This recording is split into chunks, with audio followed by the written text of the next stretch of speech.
meeting to order. Can you call roll, please? Guerrero. Here. Kent. Here. Leeper. Here. Pearson. Here. Reed. Here. Stahl. Here. Welby. Here. Okay, and Ms. Boban, would you lead us in the pledge?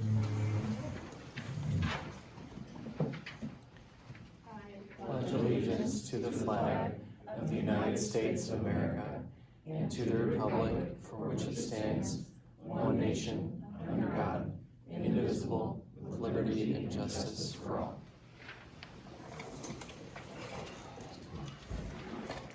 Okay, at this time, we have some concussion protocol wizards here to talk to us. We do, and we also have Ryan Flexter, our transportation director, and reps from Midwest Bus Sales. And we also have some parents that were not necessarily on the agenda, but I think when it gets to closed session time, that they should come into closed session and have an opportunity to speak. So Okay, so we'll start with let's start with the the others first. concussion, Okay. protocol. Hello, how are you all today? I'm Jake Elliott, I'm the Dean of Students and Activities Director. Part of this, I'm sure you all got this prior to concussion protocol. I've also created another sheet that was not on it. It's a physician's activity checklist, and this is always being changed, amended, if it needs to happen. While creating this concussion protocol, we are just a little behind the times. I think the state mandated that it should have been done in 2016. 2019, so the faster we get done, the better. I also have two from DMH, Ms. Christine Hoffman and Mr. Chris Knox. They're experts, they know a lot more if you have a lot of questions. I have to be honest with you, I did not create this myself. I took the best parts from other districts around and from the north and put together what I thought was the best for our school setting. A few things majorly to look at. If you look at technically page 3 of the concussion protocol, it'd be cell phone and electronic use policy. We have a school policy, but as it states, electronic use while under concussion should be not prohibited, but definitely limited. That'd be something that we need to really look into. Medication, we also have something with the school district, but again, it's always nice to have it in writing in this as well, so you don't have to jump around. 3 pages later, talks about the physical education teacher and also the band director. Some things that other local schools have been doing, such as freezing grades. So if they had a concussion, it's brought to us by the doctor, hey, they have a concussion. Instead of making them do mental work such as writing a paper, we could just freeze their grade right where it is, and then they wouldn't have to make up any of the physical activity, but maybe later on if there's like a rules test or a mile or something that they need to be completed, they can do it at a later date.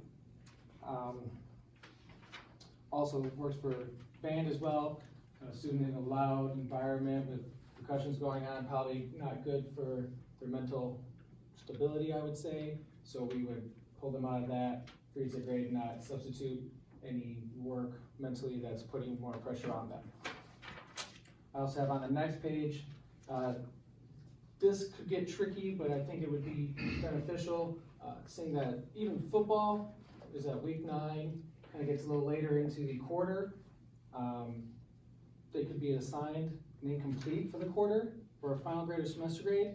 Then when they're done with their concussion, we can go back and have them make up the assignments and change the grade from an incomplete to whatever they would have earned after their concussion. That way they're not nervous and like, well, I gotta take finals, I'm super worried about this grade. No, give time, heal, come back, we'll work with you. Again, with the PE teacher, they could do this as well. That way they're not stressing out that they need to run this mile, they need to turn something in. And then on page 12, technically I guess it would be page 13 for you, it states that students, for the middle school or anything, students cannot participate in sports or band, including tryouts, practices, or games until the student is out of concussion protocol.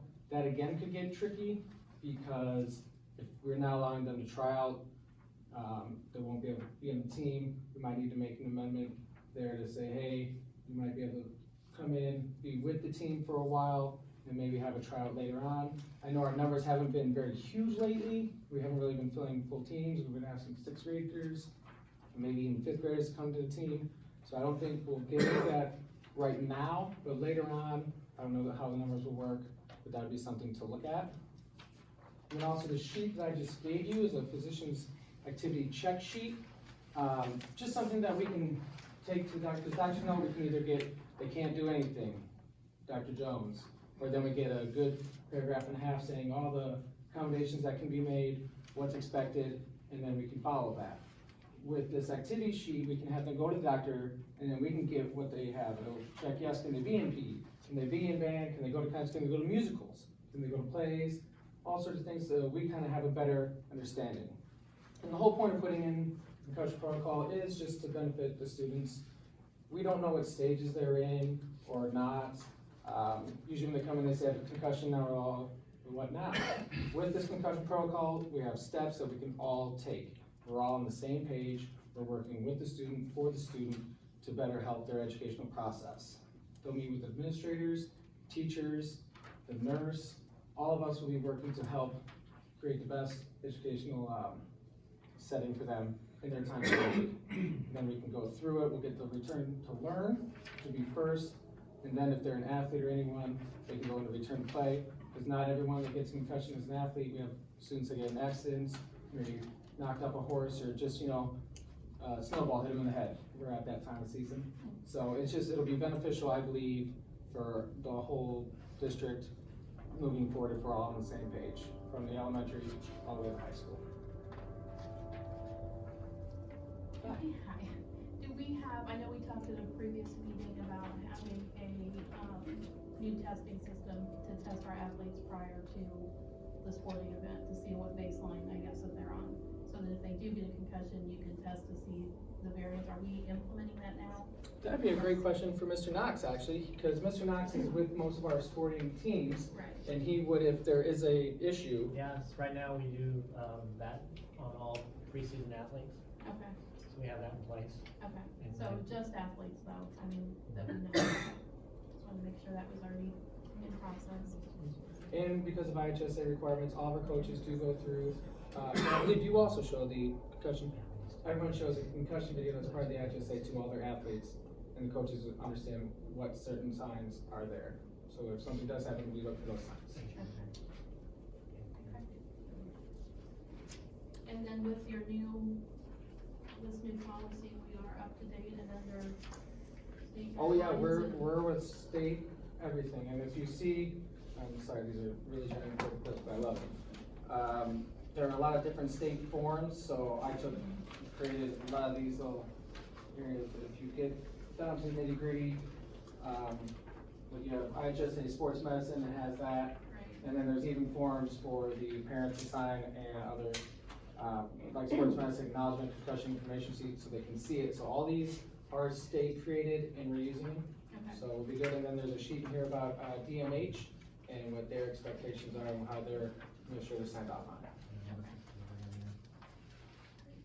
So have you worked with administration on this as far as like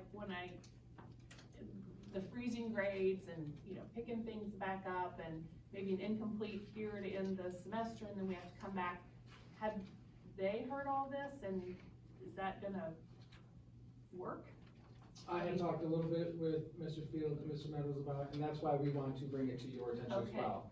I'm not saying this is it, this is all it's gonna be, Right. sign off on it. I'm Right. asking, can we? And please I'm not look the at it? Yeah. expert on all that, but I Yeah. certainly what the, I know a lot of other well, not a lot, a few other districts are freezing grades, just so that their students aren't falling behind, or feeling that they have to get through it so much faster. Signing an incomplete, I believe, looking at the college, as long as it's not incomplete later on, so if we go back third quarter, change their semester grade, it's not gonna hinder them or their grading process. Really, it's just helping them. So I don't think, Is there a Sorry. time, Mr. Knox, as far as a normal recovery time? I know a couple of years ago in volleyball, we had a girl who was out for a significant amount of time. Yeah, everybody's different. Everybody's gonna react to concussion different. And so they're And gonna everybody's be gonna different. have signs and symptoms that are gonna be different. No concussion is exactly the same for each person. And so you're gonna have some people may be affected by light more than others. You may have more people affected by sound more than others. And so no concussion's the same, and even if you get a concussion later on, it may not present with the same symptoms it did the first time. But your doctor's note will be enough to tell the administration they can't do this, this, and this, but they can do this amount of schoolwork daily, or this many hours in school daily, or something like that. Is that where you're going? Hopefully, so the doctor's notes aren't very great. So what we would do is we would sit down with the athlete, parent, and we'd go over the stages and what we wanna find, and then we could, create the accommodations, and there's a few accommodation lists in your packets, and we go over what needs to be done. Maybe it's, okay, let's break this big assignment into 4 different pieces that they can get done in 30 minutes, that way they still have 10 minutes at the end of class to kind of recuperate and move on. So it's kind of breaking it down. So we'd go over a list of accommodations that need to happen, that we all feel and agree upon, and then we inform the teachers of the accommodations that are going to be made. And then you go through each step, so okay, we have tested, we think we're out of stage 1, we're gonna move into stage 2. And then the accommodations will be looked at and adjusted accordingly. And that would be done through yourself and the building principal, whether it happened at the middle school or the high school or No, I would, grade school, if as somebody the, was activities director, I would try to be in every single one of them. Okay. I would involve Mr. Knox in as many as we can, and I would like to keep it as orderly, that way if I know it, we can make it very similar in everything. Okay. If it does happen at the high school, I will ask Mr. Field. If it happens at the middle school, I'll ask Mr. Britton, so on. I don't know how many are gonna be at the elementary, but it does happen. You There's a never know. playground there. Yeah, there's a playground there, so I would make sure the building administrator is there. Also, I'd like the district nurse to be part of it, so that she can see how it works and always be, coherent, or not coherent, what's that word I'm looking for? Starts with C. Cohesive, whoever said that, thanks, Yeah. appreciate it. Okay. All right. Any other questions? And so at this point, we're reviewing, we're not adopting. Yeah, I would actually prefer you not to adopt right now, just look at it, make sure everyone agrees, and again, I can change anything, I can make anything work. It's just trying to benefit the students in their learning process. Perfect. Thank you for putting all the work into it. No problem, anything for the kids. Great. Thanks, Thank you have a very great much. night. All right, so, on the Midwest, Yes, on the bus. The bus bids. It's time again for bus quotes. We're finishing up a 3-year lease with IC Midwest Transit. And, I've got quotes from Thomas Midwest Bus Sales in Litchfield. They are very close this go around. Midwest Bus Sales offers a Thomas-built bus with a Detroit engine in it. It is all owned by the same company, Daimler Chrysler, which is a good thing because it all ties in with one unit, and we only have to speak with one person or one company with issues. They did bring a bus up a year ago and demonstrated it for me. I looked it over, took it out for a drive. I believe they do have a quality bus versus the IC. As you're all aware of, we've had some issues with this go-around on the IC buses. Being as the numbers are as close as they are, I'm really looking towards Thomas making a change, even though I'm not good at change, but I am kind of looking forward to this one. Our cameras in the buses, I have had a lot of bumps and bounces in them. They're starting to show some wear. I've been told that we might need to upgrade them. Thomas does offer a brand called Sayon, and there again, it's tied in with their dealership. And if there's any issues with it as far as setup or problems down the road, I can go straight to them, where the 24/7 system that we have, I gotta talk to people in Georgia and converse through the phone, over the computer and stuff like that. It's not really ideal, but we get it done. Sayon with Thomas will offer a 3-camera system versus a 2-camera. It gives us better angles. We can see behind the seats, down the aisleways where we can't with the 2-camera system. It just being as the numbers are close, I'd really like to ask that we consider going into a 3-year lease with Midwest Bus Sales with a Thomas brand bus. And this is the opposite of the other company than what we've been using? Right. Okay. With The that name didn't sounds have the similar. Yes, you guys with all the same name, but, It's different. yeah. Bruce, Okay. I've got a couple of questions. Uh, One, the 5 vehicles seem, very comparable. The only concern I have, and maybe it just isn't listed in here, under the Midwest for the Thomas one, the final vehicle with Midwest Transit, it specifically says 21 passenger plus wheelchair, Uh-huh. but the one under Midwest Bus Sales, the Thomas one, does not mention that it is wheelchair accessible. Do we know that it is, or are we required to have wheelchair accessible? Yes, I would yes, we have assume we one don't. student that's wheelchair and we, yeah, And so it is, it just doesn't say that in the title here. exactly, Okay. yes. Mhm. And then I noticed the difference in mileage. Sullivan was 16,000 and 22,000 versus with the other company, they're all at 18,000. I would assume we've calculated mileage to know that our normal use fits into all of those categories, that those mileage differences aren't an issue for the smaller buses. Yeah, the 18,000 is going to be a lot more accessible, if I can use that word, where the 16, this year, the mileage is gonna be up a little bit due to the 7:40 release time. There's more buses running in the morning. But, I still believe we're gonna fall below that limit, but the 18 is gonna make it a lot easier to keep it below that. Midwest Bus Sales and Thomas brand does not offer a gas-powered bus at this time. I was kinda wanting to try one of them, being as we've had so much issues with the depth sensors on the diesels and all that. But then after I got the quotes back from Midwest Transit up at Kankakee, I don't see the benefit of it because they're just as much as a diesel bus, but the mileage is really down on a gas. I mean, you're talking 3.5 to 4 miles a gallon versus 8 to 9 on a diesel, so. I don't really know why they're as high as they are, but that's the number they brought back to me. And as far as any issues that you're not able to take care of, where do they go for, repair?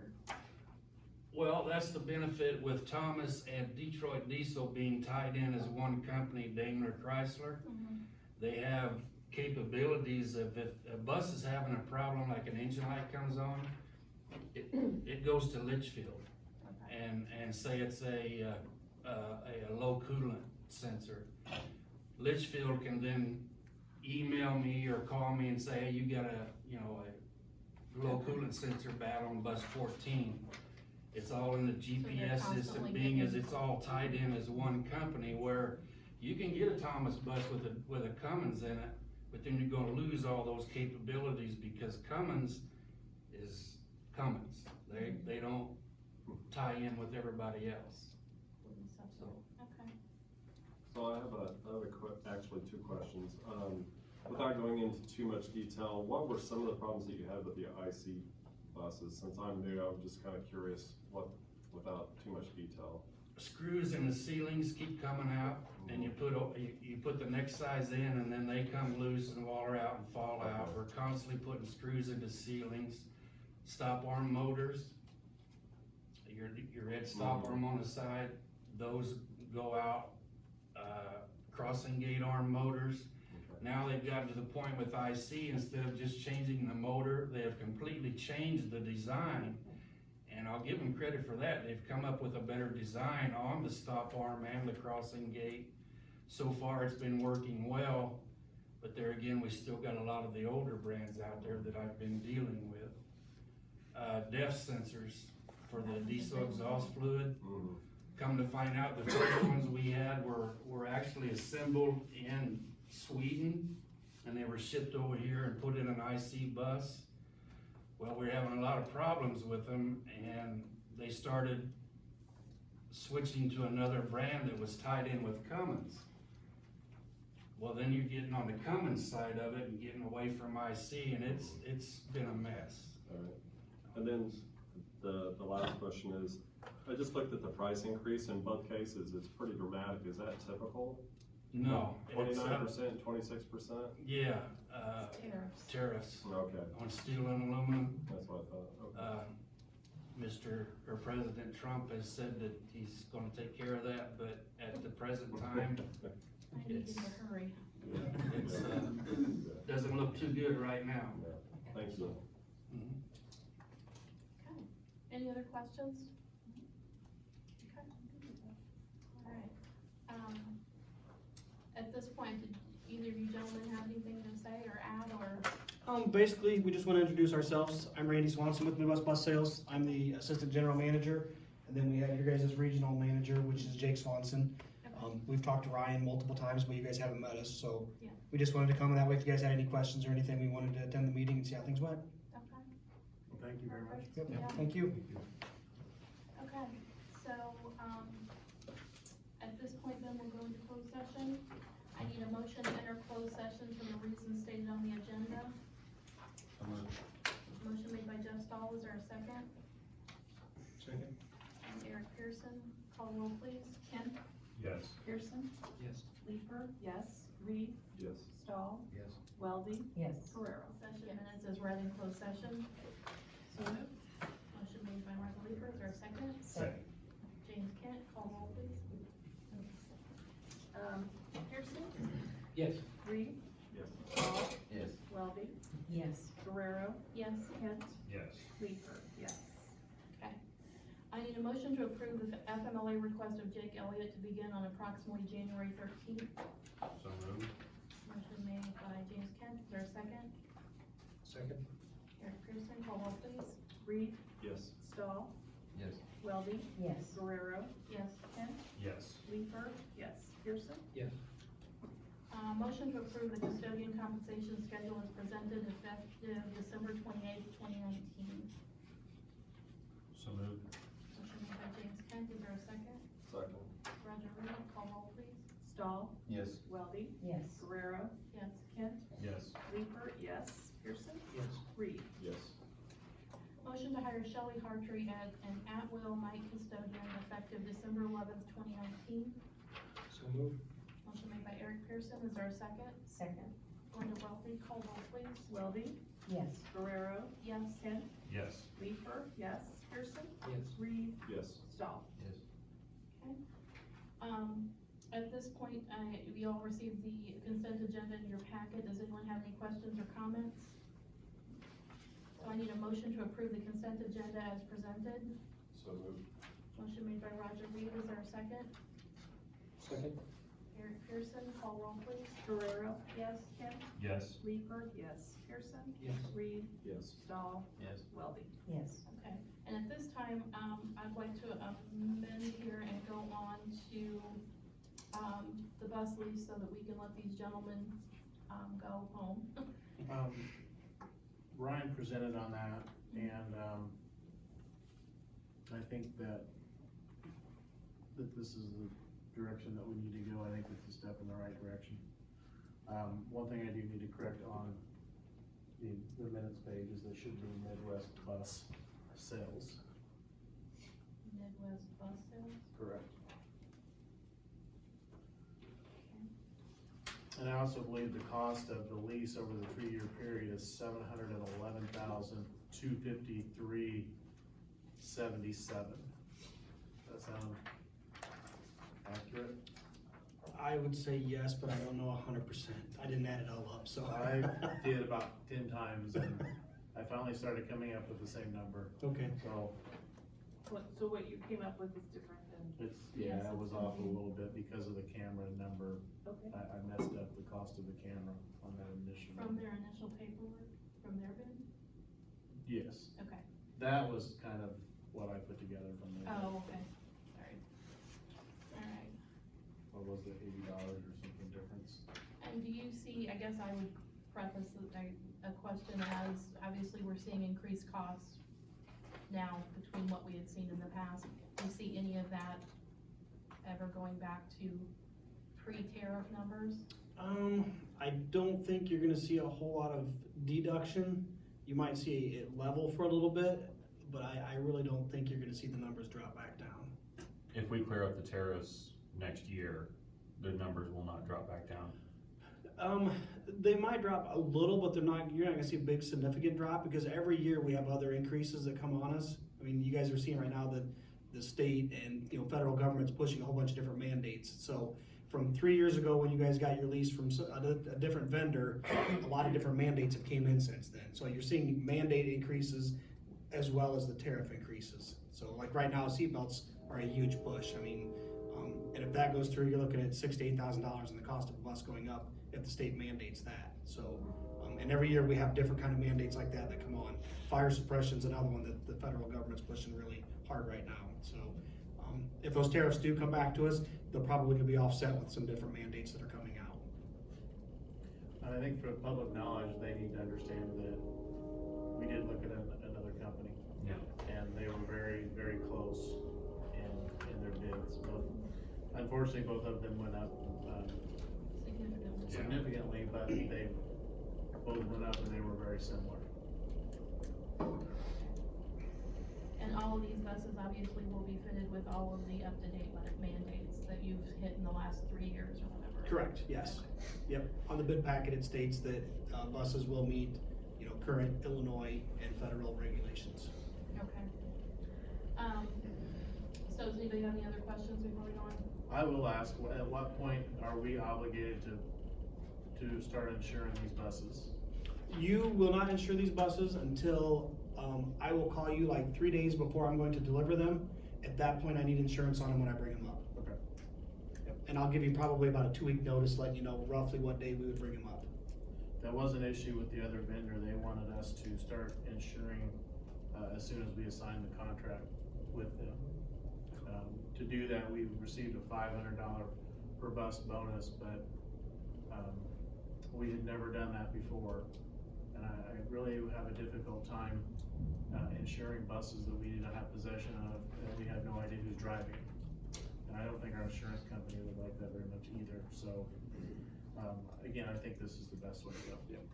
And just to expand on that, when we deliver the buses, they come up with a dealer plate on them, which is our dealer plate. It's on our insurance coming up. And then once we put your license plate on it, once it gets here, now it becomes your possession and now it's on your insurance. Okay. I just asked for the insurance binder, that way I don't have to get it after the fact to show to our leasing companies at that point, basically. And when does the possession take place? It would be after July 1st. July 1st? Yep. Okay. Yeah, we'll schedule a date after July 1st, whatever works for the district. Okay. All right, so at this time, I need a motion to approve the school bus lease with Midwest Bus Sales for the 2020, 2021, 22, and 22-23 school years at a total cost of $711,253.77. So moved. Motion made by Martha Leeper, is there a second? I'll second. Jeff Stahl, call roll please. Kent? Yes. Leeper? Yes. Pearson? Yes. Reed? Yes. Stahl? Yes. Weldy? Yes. Guerrero? Yes. Okay. Thank you, Thank you gentlemen. all Yep, very thank much. you. Thank you. Thanks, Ryan. And this time we'll head on into the superintendent's report. 2 items. We had discussed at another board meeting about Tri-City's intent to do a feasibility study for consolidation, not only with Sangamon Valley individually, but with other districts as well. We're to the point now where I have a resolution that I'm asking you to approve. It does not obligate us to enter into the agreement, and I still don't know what the cost is gonna be. Allegedly, there's a $12,000 grant from ISB at a first come, first served basis for those districts that are interested in that type of a study. And I would imagine that $12,000 would cover a pretty good portion of this feasibility study, if not all of it. So when I get final figures and that sort of thing, I will get that to you, and at that point, we would actually take a vote on approving the feasibility study. Right now, we're just, And we would have a cost. yes, costs that would be associated with that, and at that point, an actual agreement. This is just a resolution stating our intent to seek that. For Tri-Cities narrowed down to Riverton and us Yes. as their options. Two separate studies. Yes. We're not participating in, yeah, Bill was in there for a minute, I thought. right. That was the last I heard, that they had narrowed their search. Riverton's board did approve it at their meeting a week or so ago, talking with their superintendent, so. Okay. And then we need to continue on, I think, to talk about cooperative agreements, with Tri-City and maybe looking to move forward and expand on those. I'm still very interested in high school boys basketball. We've not been very competitive this year. Again, I feel like you put the two teams together, that we would be more competitive, and you know, winning is not everything, but it sure is fun, a lot more fun to win than lose 92 to 20 something. So that's not fun for kids, I'm sorry. I'm not sure why a district would do that to another school district, but it happened, but I do have a list of cooperative agreements, and one of the things that I think that we need to discuss when we get to that point is middle school girls softball. We currently do not have a cooperative agreement for that. We're gonna lose an assistant coach, and speaking with Rachel England, she's not sure how much longer she would like to do this. Tri-City has a coach. They let all of their non-certified coaches, I think it's just their non-certified coaches, go at the end of the year, and then they rehire them back. A lot of districts do that. I don't care for it particularly, but that's how they do it. They're happy with their coach. That coach is coming back. I think their facilities are better. We are sending boys over there for baseball, and I really don't see why we couldn't try to coordinate some sort of scheduling and run one bus and send the girls and the boys over there. And they do host the high school cooperatives for both softball and baseball, where we host boys and girls track during that season. Martha asked me to put together, and I didn't have time to get it done, but I will put something together that lists all of our cooperatives and who's the host of each one, and I'll get that information to you. But we are hurting for numbers. I don't think we would have enough to have a team next year, and we probably would not have enough to have a team this year if the coach wouldn't have, beat the bushes, so to speak, to try to get enough girls to play. It was always a question of whether they would have enough to actually, you have to have 9 to start the game. And there were some times that was pretty iffy. Those two sports, middle school, run in unison at the beginning of the year in the fall, late summer, early fall. Yeah, they start a few weeks before, I think like mid or early July, so yeah, it is early this season, and then they end sometime in mid-September, depending on how far you play on it. Okay. I think that should be considered, and that's all I have. I do think the committees will try to get something together, probably not only for possible feasibility study for the consolidation, but also for the cooperative agreement. And one more thing I forgot, I put it in your board packet, but I think I need to again state it publicly, that we're only gonna renew these for 1 year. IHSA has requested that all the cooperative agreements get on the same cycle. So as far as IHSA concerns, all of our cooperatives are good through next school year. So, but the board did not approve that. So I'm asking you to approve just a 1-year cooperative agreement for those sports, and then this time next year, we'll look to do all of our sports at once. Does that make sense? And that's all I have. And I guess we would continue to discuss with Tri-City the options of baseball, or not baseball, basketball. Boys basketball. Yes, to see If what we that's can the get direction the accomplished. board would like to, and I don't think that has changed with you guys, has it? Not with me.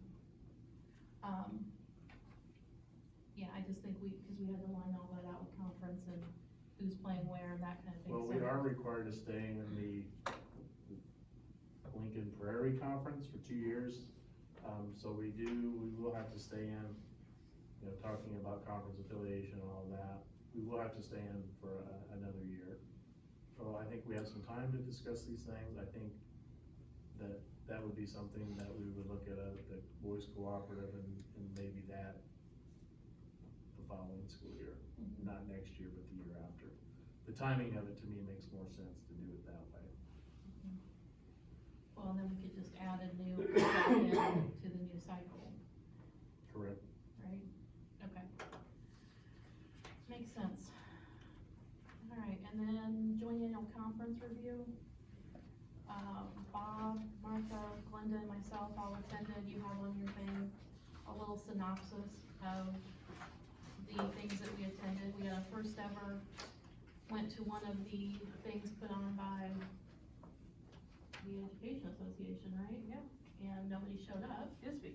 Isby. Yeah, it was Isby, to lead the presentation, so that was a No bust. call, no show. Yep. Thank you. I'll get fired for that where I'm from, but whatever. So it was, there's a lot in here, obviously a lot going on. There was the gun, arming of the teachers that didn't pass through the referendum, through the resolutions. The one thing I took away, I know Bob is working on our threat assessment team, and that's a lot to do with that. One of the things, a lot of my other things were money related. I went to 2 different sessions that involved different lawmakers, some representatives in one, senators in the other, and a mix of both, all stating, of the 8 that spoke, all stating that, they weren't for forced, consolidations. They thought incentivizing things and getting schools to, do that themselves, was a better option, so that's kind of a good thing, because everybody's always scared of being forced to consolidate with someone. They also all spoke to the effect that they think a lot of that starts at the administrative level more than consolidating schools, and consolidating administrations, with districts that have multiple superintendents, that kind of thing. They did fire up a few superintendents, I will say, there was a few charged, the microphone a couple of times, but, and then again, with the reunification plan that I did, it was on a much bigger school. It was a school up in Bloomington Normal who, border Illinois State University campus. They actually had a, student on campus with multiple weapons, a gun, in a classroom in 2012, I believe. And they had their whole plan, and they thought they had everything in line and everything was great. In the end, the teacher was able to disarm a teacher and another student, disarm the student, but they had to do the whole evacuation protocol and found that the majority of what they had thought was gonna happen didn't happen. The most important being the teachers all had folders that had their class lists, their emergency contact, what to do. Not one of them exited the building with that folder. They weren't allowed. They were hands in the air, take nothing with you, move, move, move. So they got off campus and had nothing. And also through social media, so much was already out there that parents, when they were moving from their school to their safe place, parents were grabbing students and taking them. So they got, not only did they have, not who they had with them and who to contact, but some of them weren't there. So were they back at school injured? Were they, what happened? So anyway, so there's a little bit of list here. Now they keep everything. They have a list of students and everything at their safe location that are stored, along with dry goods and bottled water, and because they were there for hours, sorting everything out. So it was just kind of some good information that I put in there. Like I said, the other ones were pretty much money related. That's in here, so I won't get into that. And then you ladies, did you have anything in general to add? I know Bob did some reunification stuff too, but. The only thing I did a lot on, school safety, and the one, on threat assessment, I kept listening to all this stuff and I thought, well, we're doing a real good job, because that's just what Jonathan did when, maybe an incident last year, and I thought, oh, da-da-da-da, and he said this, and if I understand correctly, do we have a threat assessment team in place now? At each building, we have, you know, administrator and whoever else involved that does that. Because I think we have to legally, I mean, it's By the mandated that we certification. have to buy There certain, has, yeah, it's a district team too, so, okay. but there's the district team. Will also, then they'll have their own building level team. But I felt like, well, we went and did this and did this and did this, and so I thought that was. Sadly, we encountered some of that, and apparently you followed said protocols. Right, so- yes, you did. But yeah, it was a little eye-opening, and I think I came out of that one a little shell-shocked, but that was my most, and Martha did, and was exasperated. I by did the delegate resolutions. assembly, somebody else could be the delegate, I'm tired of it because We have to. it's No, just I a think joke. you need to. Did you see the Tell- big red circle? Don't do this anymore. Just explain it. So, we vote with these paper fans, all right? Everybody gets a paper fan. Hundreds of people. Yeah, there are 400 people in this room voting, and you get on a very touchy subject like arming personnel in the school. You know, local control. The schools down south want the option, the schools up north, oh, no, we can't put guns in school. So you get something like this, and it's not like, it's obvious that 90% of the fans are up, and so it's a go. So we're all with fans. We have people walking down the rows, counting, writing on Post-it notes. Count the next row, write it on a Post-it note. Take it to the back of the room to the registrar, who adds it all up, and then we get a count. And it's absurd. I mean, in this day and age, why can't we have an electronic voting device, you know? a little- Roger, we would like you to Can we automate do that? the IASB for us. Yeah. Well, I know that the Illinois, soon? the Farm Bureau was having their state meeting the next week up there, and Jared was up there, and he was a voting delegate, and they did electronic voting. So I'm like, see, you can do it. I think it would help with attendance Farmers too. have more money than schools. We have a lot of tariffs and mandates too, don't we?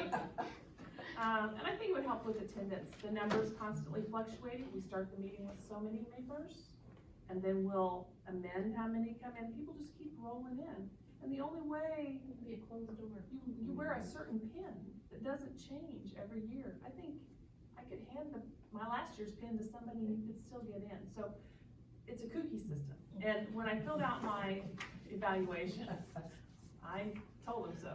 So nobody's called me to see what I think they should do about it, but call Martha. I did that too, but not on the resolutions. I filled out my survey with the lack of rural, Yes. things that were held. Or they stick rural on Sunday when everybody's, Yeah, or in the room that none of us could get into because They always everyone give was us the trying to get smallest into the room. little room, yeah. So that, my survey wasn't very, well, we kinda have it all here. yeah. But I still recommend that you Yes, continue to go. Right. I go with high hopes. We learned how to fill out surveys and complain. Okay, well, anyway, that, you have our whole synopsis, and there's more to it in there, but that's your brief overview. Next snow day, you can read that. Yeah. Okay, so, we move on to new business? Let's go. Woo-hoo.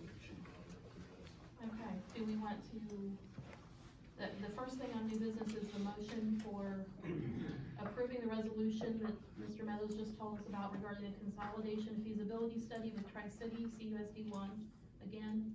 And you're okay with all the wording on it? Did you think you needed anyone to look over this? Did Barney, I mean, this looks legally.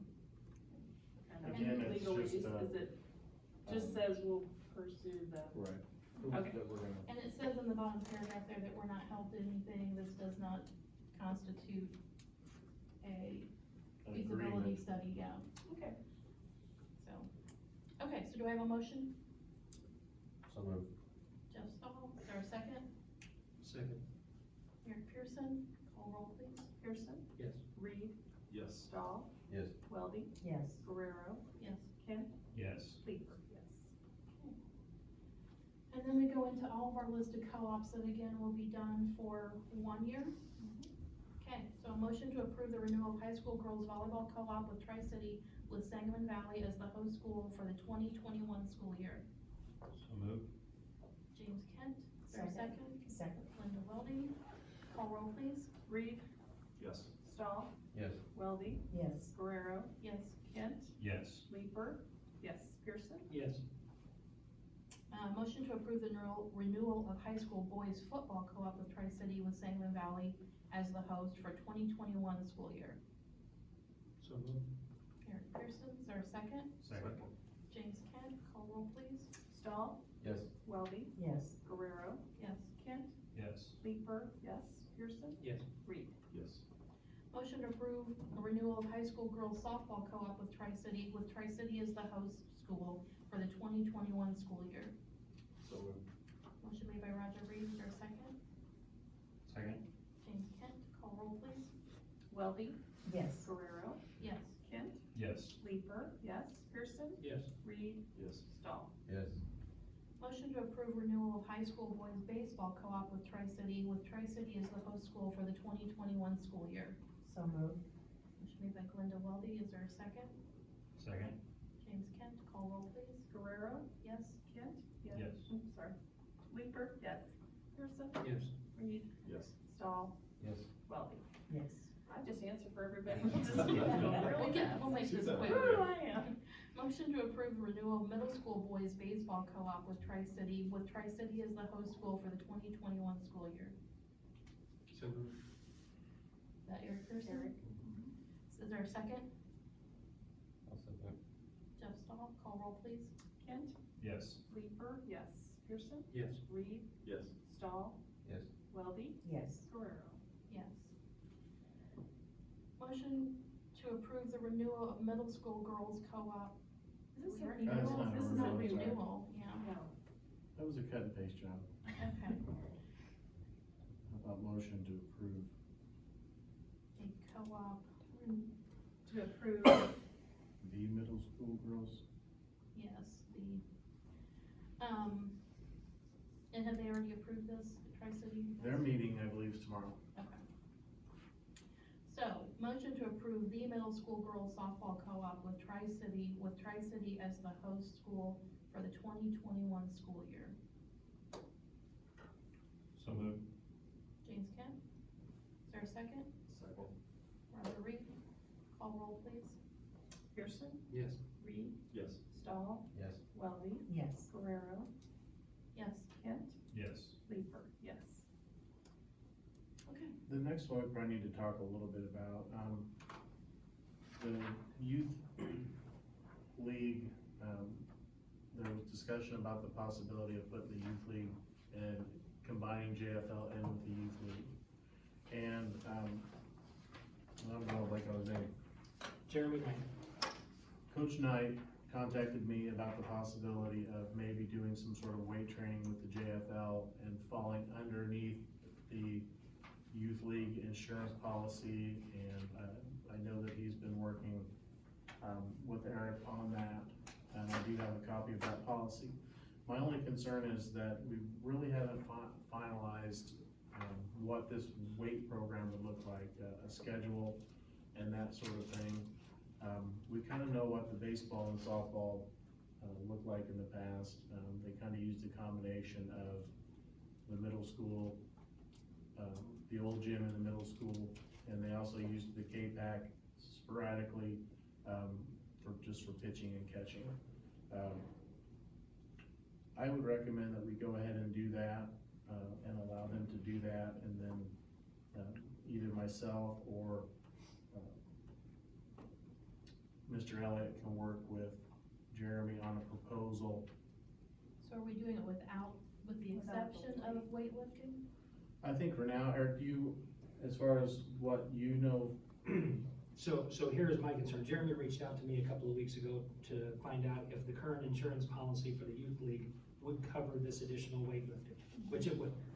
I write the policy through a company called K&K Sports Insurance, which writes every sports insurance in the state of Illinois.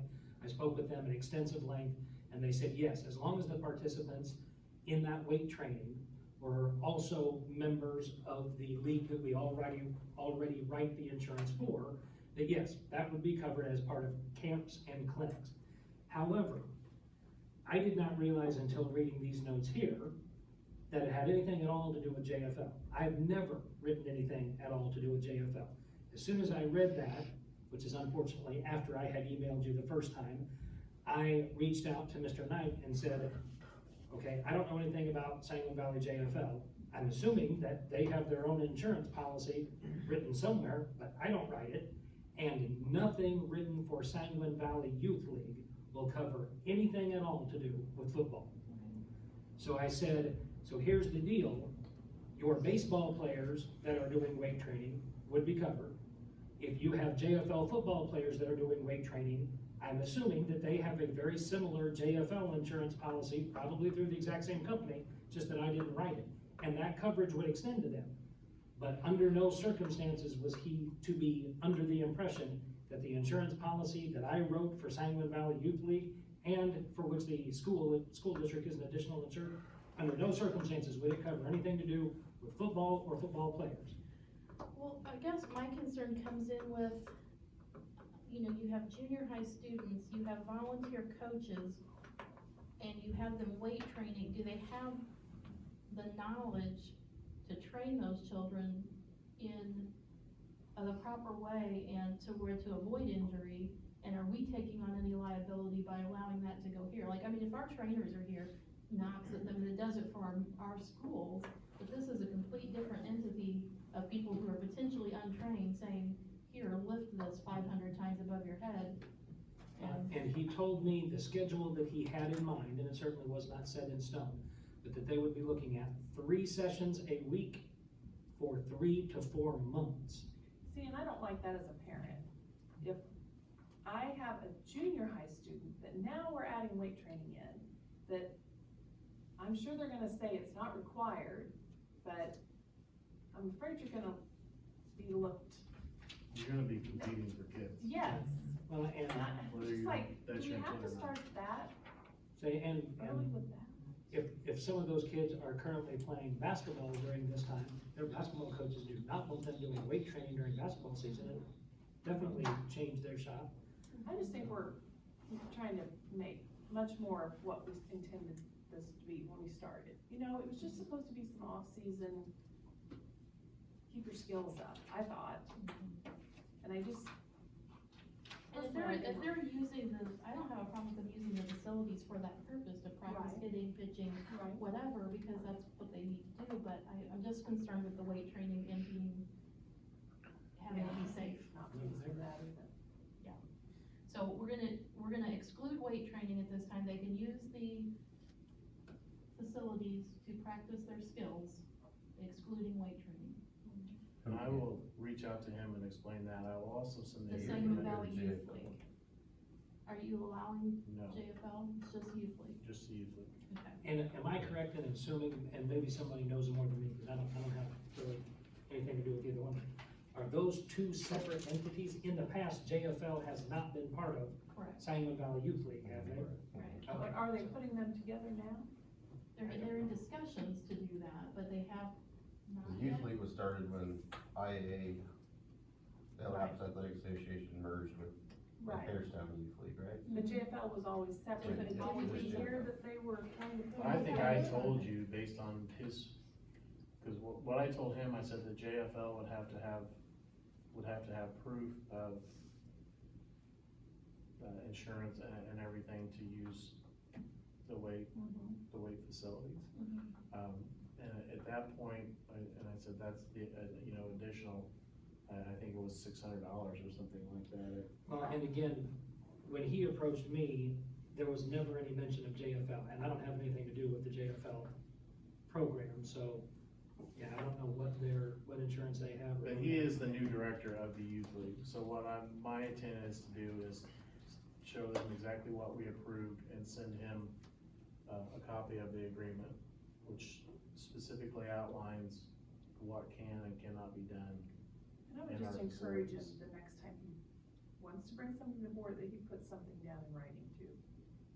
I think you have to have that. Yeah, well, I mean, even for this, I mean, it's nice that you could tell us what he wanted, but So do we need to amend the motion to read, to allow Sangamon Valley Youth League not to include JFL players to use the old gym in K-Tech? No, I think it says what Just we allow Sangamon them. Valley? Okay. Yeah.